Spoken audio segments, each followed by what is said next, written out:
ఇందాక నేను చెప్పిన విశ్లేషకులు గారేమో ఇది ప్రైవేటైజ్ చేయడానికి చేసిన కుట్రలో భాగమే ఈ యాక్సిడెంట్, ఆ ప్రమాదము అని బహుశా అందరూ వినే ఉంటారు కదా.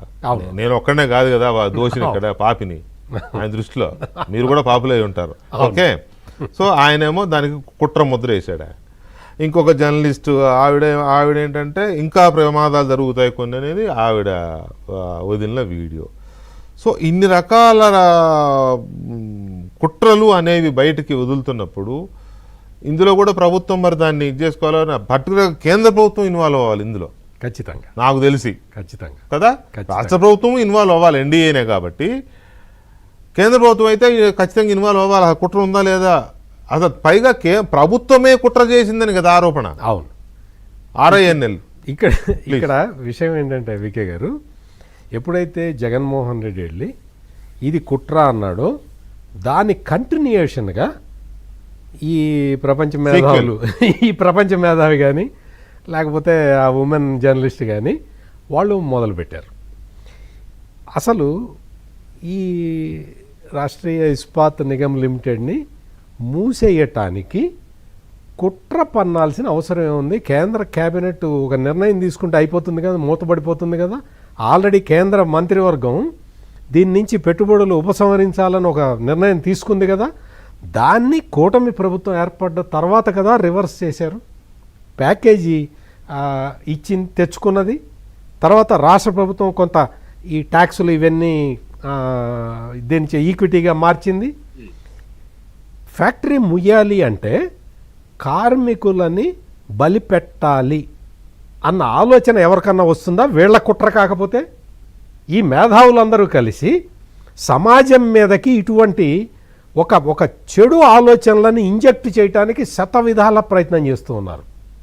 వీళ్ళందరూ కూడా, ఈ మేధావులందరూ కూడా, వీళ్ళు అక్కడికి వచ్చిన ఒక యూనియన్ నాయకుడు, ఒక యూనియన్ లీడరు మేము రివైవ్ చేశాము అని మినిస్టర్ లోకేష్ చెబుతూ ఉంటే, నువ్వు ప్యాకేజీ తీసుకొచ్చి ఫ్యాక్టరీని నడపటం వల్లే ఈ యాక్సిడెంట్ జరిగింది అంటే అన్న వ్యక్తిని వీళ్ళు ఎవరైనా ఖండించారా?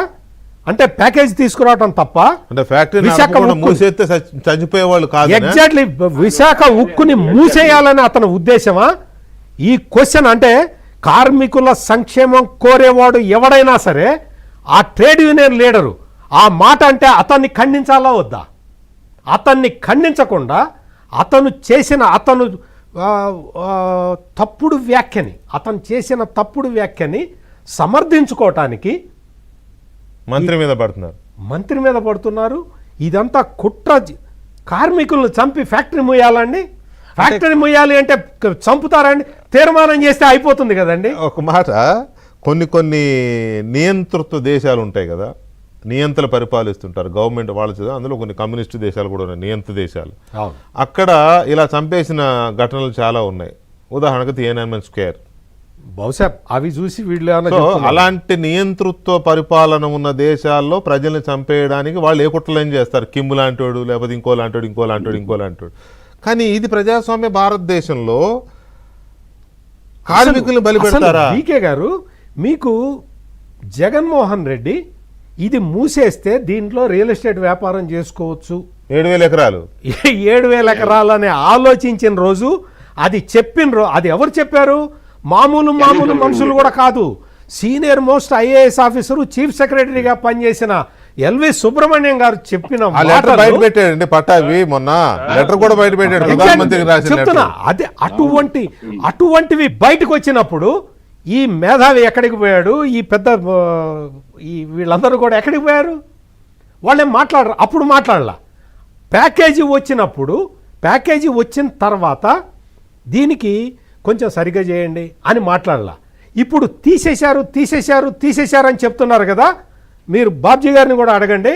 వీళ్ళందరూ కూడా ఎక్సెస్ ఎంప్లాయీస్ అని చెప్పి డిపార్ట్మెంటు కన్ఫర్మ్ చేసింది. ఎక్సెస్ ఎంప్లాయీస్ ఎవరు? కొన్ని ఈ క్యాజువల్ లేబర్. ఈ క్యాజువల్ లేబర్ని రిక్రూట్ చేసుకున్నది ఎవరో తెలుసా? ఇదే యూనియన్ వాళ్ళు. ఈ 3 లక్షల నుంచి 5 లక్షల రూపాయలు లంచాలు తీసుకొని వాళ్ళని క్యాజువల్ లేబర్గా రిక్రూట్ చేసుకున్నారు. అదొక పెద్ద స్కాండల్ ఉంది.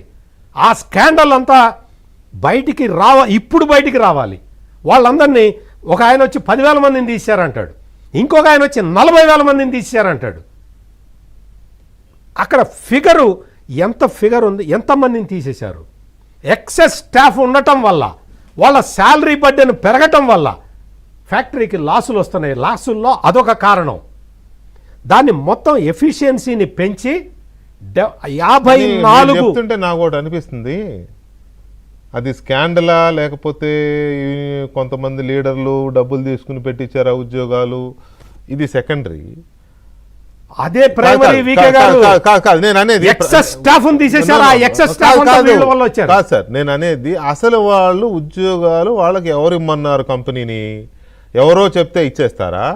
ఓకే, మీరు అన్న ఆరోపణ ప్రకారం డబ్బులు తీసుకుని రికమెండ్ చేసి పెట్టించారు అనుకుందాం. నిన్న మొన్నటి వరకు అంతా అక్కడ బ్లాక్మెయిల్ పాలిటిక్స్.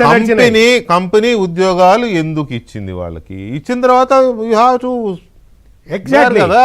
వాళ్ళందరూ కూడా ఎక్సెస్ స్టాఫ్ అని చెప్పి విఆర్ఎస్ ఇస్తుంది. విఆర్ఎస్ ఇవ్వలేదు. విఆర్ఎస్ ఇచ్చింది పర్మనెంట్ ఎంప్లాయీస్ కి. వాళ్ళకి ఆఫర్ ఇచ్చారు, మీరు వెళ్తే వెళ్ళండి లేకపోతే లేదు. కొంతమంది రిటైర్ అయ్యారు, కొంతమంది ఈ ఎక్సెస్ స్టాఫ్ ఏదైతే ఉందో డిపార్ట్మెంట్ వాళ్ళు అసెస్ చేసుకుంటారండి. ఎక్సెస్ స్టాఫ్ ఎక్కడ ఉందో వాళ్ళని తీసేశారు. వాళ్ళని తీసేస్తే వీళ్ళు గొడవ పెట్టారు. ఆ ఎక్సెస్ స్టాఫ్ వల్లే నష్టం వస్తున్నది. ఇవన్నీ సెట్ చేసిన తర్వాత 54 కోట్ల రూపాయల క్యాష్ ప్రాఫిట్లోకి వచ్చింది. ఇందాక పట్టాభి గారు చెప్పిన లెక్కలు కూడా ఇప్పుడు నెక్స్ట్ ఫేజ్లో దాని మోడర్నైజేషన్కి వెళ్ళబోతూ ఉన్నారు. మోడర్నైజేషన్కి వెళ్తున్న సమయంలో ఈ దురదృష్టకర సంఘటన జరిగింది. దీన్ని కుట్ర అంటారేంటి? కుట్ర పన్ని ఫ్యాక్టరీని మూసేయటానికి కుట్ర పన్నాలి అంటే కుట్ర పన్నక్కర్లా. కేంద్ర కేబినెట్ తీర్మానం ఆల్రెడీ ఉన్నది. ప్రైవేటైజేషన్ డెసిషన్ అమలు చేస్తే అయిపోతుంది. కార్మికుల్ని చంపాలా? చంపుతారా ఎవరన్నా కార్మికుల్ని? ఆ మాత్రం ఇది లేకుండా వీళ్ళేమి కార్మిక నాయకులండి, వీళ్ళేమి వామపక్ష సిద్ధాంతం ఉన్నవాళ్ళండి. కార్మికుల శ్రేయస్సు కోరి తీసుకునే చర్యల్ని మీరు ఎక్సెస్ స్టాఫ్ని ఎవరు పెట్టారు? ఇంకొక ఉమెన్ జర్నలిస్ట్ చెప్తున్నా, మీరు పేరు చెప్పలేదు కాబట్టి నేను కూడా చెప్పట్లేదు, కానీ ఈ లోపలే 3 ఎండీలు మారారు, 3 చైర్మన్లు మారారు అని చెప్తున్నారు. మీకు పర్మనెంట్ చైర్మన్ తీసుకొచ్చి పెట్టారు. ఆయన పెట్టిన తర్వాతే దాన్ని మొత్తం కూడా ప్రాఫిట్లోకి వెళ్తూ ఉన్నది. మోడర్నైజేషన్ ప్లాన్ రెడీ చేశారు. మొత్తం అంతా జరుగుతున్నది. ఈ లోపల ఇది జరిగిన తర్వాత ఆ డిసీజ్డ్ ఫ్యామిలీస్ 10 ఫ్యామిలీలు ఏవైతే ఉన్నాయో, ఇవాళ 10వ వ్యక్తి చనిపోయాడు, మనం ఆ 10 ఫ్యామిలీలని ఎలా ఆదుకోవాలి అని చూడాలి. 1,72,00,000 రూపాయలు ఈ మొత్తం వాళ్ళకు వచ్చే బెనిఫిట్స్ ఉన్నాయి. దాదాపుగా దాన్ని తీసి 2 కోట్లు ఇస్తామని చెప్పి వాళ్ళు దీనికి వచ్చారు. మీకు 2 కోట్లు కాదండి, ఇంకో 2 కోట్లు ఇవ్వండి అని అడగండి. వాళ్ళ కుటుంబ సభ్యులకి ఖచ్చితంగా ఉద్యోగం ఇవ్వమని చెప్పి అడగండి. వాళ్ళకి ఇస్తామన్నారు. అవన్నీ అడగకుండా వీళ్ళు వచ్చి ఏదో కుట్ర జరుగుతున్నది, ఎంప్లాయీస్ని తీసేశారు, ఉన్న ఎంప్లాయీస్ మీద బర్డెన్ పడుతున్నది. అక్కడ మీకు జరుగుతున్నది ఒకటి, వీళ్ళు చెబుతున్నది